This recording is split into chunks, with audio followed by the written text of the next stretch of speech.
Good morning guys, good morning na sa tanan. Ka 3D swertres sa niabay sa akong pamintin.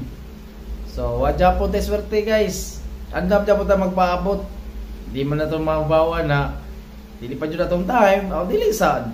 So, meaning guys, wala ko lang i-update dire. Kung nag-update radyo ko na andam dyan po tayo padayon. Kung atong swerte na to. Pero dili, okay ra.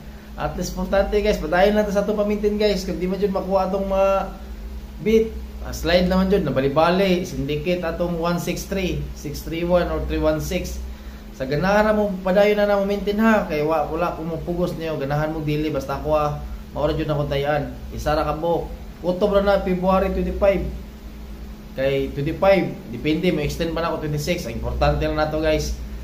Padayon lang ta. So, i-share na itong kan guys. Akong update karon na. Mo ni akong original account, Jean Peter Jean.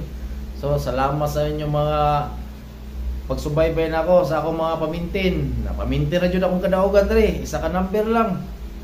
Kung palaran tag makadaog, di okay. Kung di ta palaran, why problema.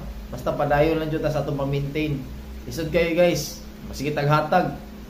Okay ra kay kada akong mga number mo guys. Na 3D swertres, pamintin na isa na nakabuok.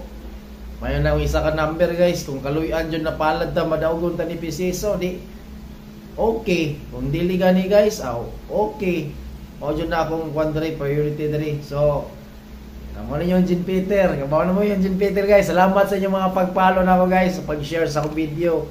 Salamat kayo ninyo guys. Padayon dyan punta sa atong pamintin. Kutob rata limits atong days na asa ta mo kutob. Unya guys, kung wala mo ikataya, ayon yung pugsa para mo taya lang jud mo. Sa ganahan lang jud ha.